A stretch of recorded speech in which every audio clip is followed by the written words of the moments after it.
ሜሲና አርጀንቲና በፊፋ ምን ያህል እንደሚታገዙ በማስረጃ ነው ማሳየ። ይሄ ዓለም ዋንጫ ድራማ መሆኑን ስክሪፕት መሆኑን 6 ማስረጃ ይዤ ልመጥቻለሁ።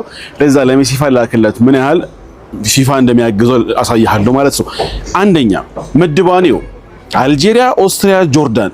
አልጄሪያ ከአፍሪካ 5ኛ ከዓለም 29ኛ፣ ኦስትሪያ 24ኛ፣ እንትናስ ጆርዳን 70ኛ ያለች ሀገር ነው ማለት ነው። ሌሎቹ የተመደቡትን አይተሃል ምን ያህል ከባድ እንደሆነ። ፍራንሳው ማንን የገጠመችው? ኢራቅን የገጠመችው። ፖርቹጋል ኡዝቤኪስታን ምን ያህል ከባድ እንደሆነ ይልኝ ማለት ነው። ኢራቅ ማለት ቀላል ሀገር አይደለችም። በ3 ጨዋታ 12 የገባባት፣ ኡዝቤኪስታን ግን በ3 ጨዋታ 11 የገባባት ማለት ነው። ጆርዳንስ በ3 ጨዋታ 8 ጎል የገባባት ማለት ነው። ምድቧን ነው የቀለሉት ዝም ብለህ ይልኝ ማለት ነው የአርጀንቲና።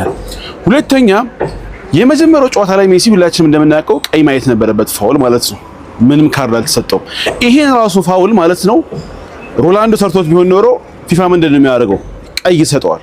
ከዛስ ልክ እንደባለፈው እንደ ዓለም ዋንጫ መጀመሪያ አካባቢ እንደደረገው ቀዩ ይነሳና ቀጣዩ ጨዋታ ላይ ይሰልፋል ማለት ነው። ሜሲ ግን ስለሆነ ምንም አልተሰጠው። ከዛ አቲክ ሰርቶ ወጣ ይታይክ።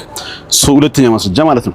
ሶስተኛ ማስረጃ ሶስተኛው ጨዋታ ላይ ከጆርዳን ጋር በነበረው ጨዋታ ላይ ተቀይሮ ከገባ በኋላ ሜሲ ያገባው ቅጣት ምት ይኸው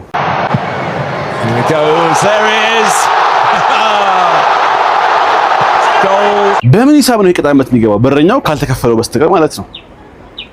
ማስረጃ ከፈለክ ደረሰኙን አመጣልሃለሁ፣ ለዚህ ሪሲቱን አመጣልሃለሁ ማለት ነው። አራተኛው ማስረጃ አርጀንቲና ከምድቧ አንደኛም ሆነ ሁለተኛ ሆና ካለፈች ማን ነበር የምታገኘው? ስፔንና ኡራጋይ ነው የምታገኘው። በቃ እንደ ወረቀት ላይ ከሆነ ማግኘት የነበረባት ስፔንን ወይ ኡራጋይን ነበር ማለት ነው። ግን ፊፋ ስፔንን ሆነ ኡራጋይ እንድታገኝ አልፈለገም። ለምን? አርጀንቲና ኡራጋይን ስታገኛት ለመጨረሻ ጊዜ ተሸንፋ ነበር በኡራጋይ 1-0 2025 ላይ ማለት ነው። ስፔንን ደግሞ ለመጨረሻ ጊዜ ስታገኛት 6-1 ተሸንፋ ነበር። ወዳጅነት ቢሆንም በስፔን 6-1 ተሸንፋ ነበር ማለት ነው።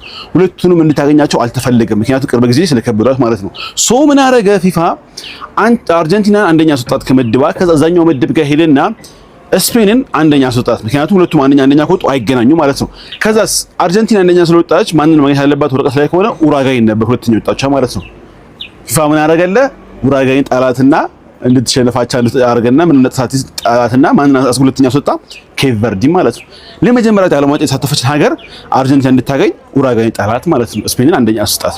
ስፔን ሁለተኛ አስወጣ። ማንን በመታገኘው አርጀንቲና ስፔን ነበር። ግን ስፔን አንደኛ ውጪ አንቺ ኡራጋይ ከምድብሽ ውጪ፣ ሁለተኛ ኬፕ ቨርዲ ወጣች ማለት ነው። አራተኛ ማስረጃ ይኸውልህ። አምስተኛው ማስረጃ እሺ 32 ውስጥ ኬፕ ቨርዲን ገጠመች።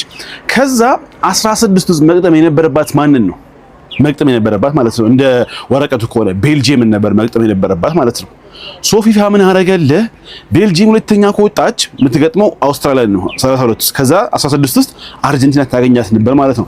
ሶ ይሄ እንዳይፈጠር ቤልጂየም እንዳታገኛት ስለተፈለገ ቤልጂየምን አንደኛ አስወጣትና እዛ ምድብ ግብፅን ሁለተኛ አስወጣት ማለት ነው። ከዛ ግብፅን 32 ውስጥ አውስትራሊያ ሸርፋ መጣች። ከዛ አርጀንቲናን አገኘችው ማለት ነው።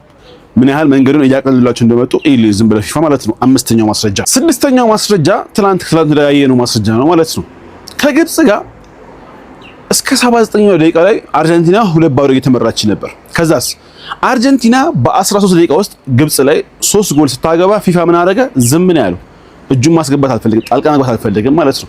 ማስቆም ይችላል እኮ አወዳዳሪ አካል ነው አይደለ? ጌሙ ማስቆም ይችላል። አንድ እንደገባ ሁለት እንደገባ ማስቆም ይችላል። ግን ፊፋ ዝም አለ፣ አርጀንቲና እንድታልፍ ስለፈለገ ማለት ነው። እነዚህ 6 ማስረጃዎች የዓለም ዋንጫ ምን ያህል ስክሪፕትድ እንደሆኑ ድራማ እንደሆኑ የሚያሳዩን ነው ማለት ነው። እኔ እግር ኳስ እያየህ እነዚህ ማስረጃዎች አይተህ የዓለም ዋንጫ ወይም ደግሞ ሜሲና አርጀንቲና በፊፋ